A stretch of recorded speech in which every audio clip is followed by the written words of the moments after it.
தமிழர்களின் number 1 choice Tamil matrimony. அன்பு பேர்ல நீ அர்ச்சனை பண்றேன்னா இன்னும் அன்பு மனசுல வச்சிட்டு இருக்கேன் தானே அர்த்தம்.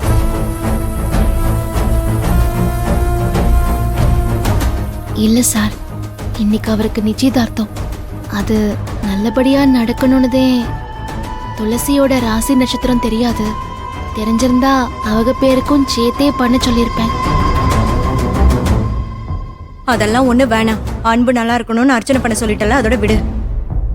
அன்புக்கும் உனக்கும் சேர்த்து நாங்க அர்ச்சனை பண்ண சொல்லிக்கிறோம். ஆமா ஆமா, மாப்பிள்ளையோட சேர்த்து பொண்ணுக்கு ஒரு அர்ச்சனை பண்ணிடுங்க. ஏனே என்ன குழப்பறிய? நான் குழப்பலம்மா, அன்பு என்னைக்கும் எனக்கு மாப்பிள்ள தான். அவனுக்கு நீ அர்ச்சனை பண்ண சொன்ன, நான் உனக்கும் சேர்த்து பண்ண சொல்றேன். தொண மாப்பிள்ளையும் தொண பொண்ணும் நல்லா இருக்கணும்ல, அதுக்குதான் உனக்கும் சேர்த்து நான் அர்ச்சனை பண்ண சொல்றேன்.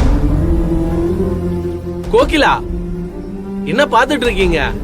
ஆனந்தியோட ராசி நட்சத்திரம் சொல்லுங்க. பேரு ஆனந்தி, துலா ராசி, சுவாதி நட்சத்திரம். சுவாதி நட்சத்திரம், துலா ராசி, ஆனந்தி என்பவர் சகல சௌபாகியம் பெற்று நீடூடி வாழ வாழ்க்கையிடும்.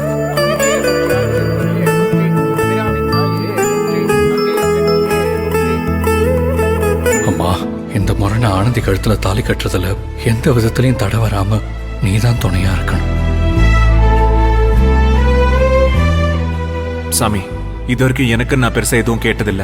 ஆனந்தி இப்ப என் வாழ்க்கையில இல்லைங்கிறத தாண்டி அவ வாழ்க்கை இப்ப கேள்விக்குறியா இருக்கிறத என்னால பார்த்துட்டு சும்மா இருக்க முடியல. எவ்வளவோ தடையை மீறி அன்புக்கும் ஆனந்திக்கும் கல்யாணம் பண்ண போராடிக்கிட்டு இருக்கேன். ஆனந்திக்கு ஒரு நல்லது நடக்கணும், ஆனந்தி சந்தோஷமா இருக்கணும். இது மட்டும்தான் என்னோட ஒரே வேண்டுதல். இது எப்படியாவது நிறைவேற்றி கொடு ஆண்டவா.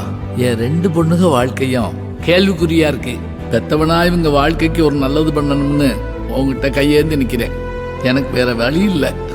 என் பிள்ளைகளை கைவிட்டுறாத கடவுளே.